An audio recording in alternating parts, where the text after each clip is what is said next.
Assalamualaikum warahmatullahi wabarakatuh. My name is Chantika Oktadina. Here I want to explain about headed and headless compounds. The adjective noun compounds given at 15 include fine heart alongside blackboard and greenstone. However, whereas a greenstone is a kind of board, a fine heart is not a kind of heart, but a kind of person, someone who has a fine heart, metaphorically. So, although heart is noun, it is not appropriate to call heart the head of the compound. Rather, fine heart is headless in the sense that its status as a noun is not determined by either of its two components.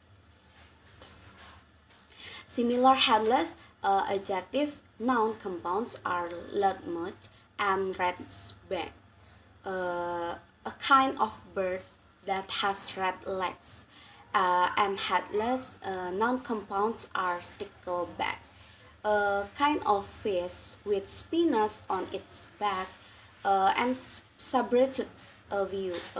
Verb noun type compounds noun resemble secondary compounds in that the noun at the right is interpreted as the object of the verb.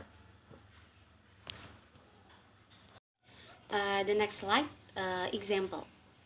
18. Pickpocket, killjoy, cut purse. These two are headless. In that a pickpocket is not a kind of pocket. For example, an implication of this analysis is as follows: in the fact that heart and pocket are nouns is really irrelevant to the fact then find heart and a pickpocket are nouns too.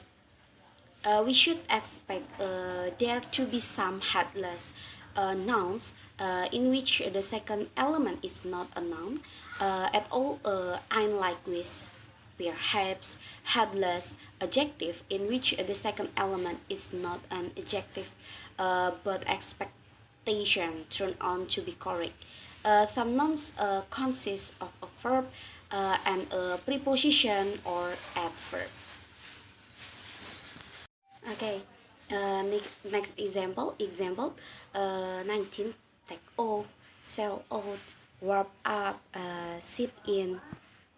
In the chapter 5, we show that nouns are sometimes formed from verbs by conversion.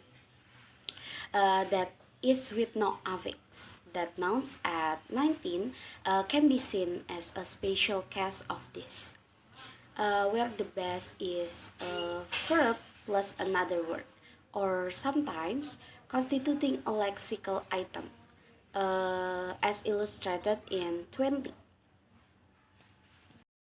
Okay, next example.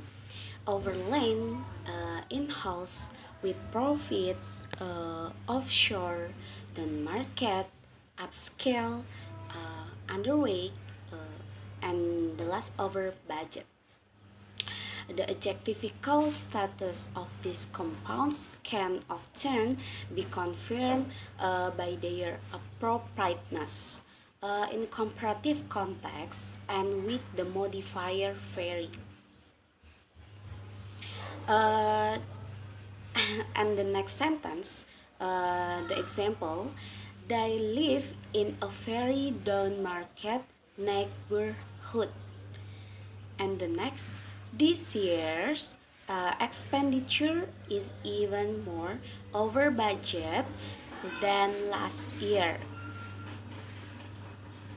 Okay, the next, the fact that the word class of these headless compounds is not determined by any element inside them, or that they have no internal center, and might say has led some grammarians to call them exocentric, that is, having a center outside themselves, figuratively speaking.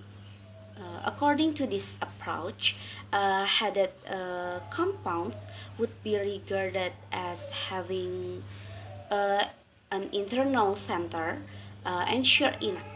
They are sometimes called endocentric.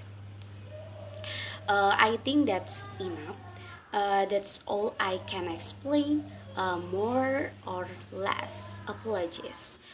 Wassalamualaikum warahmatullahi wabarakatuh.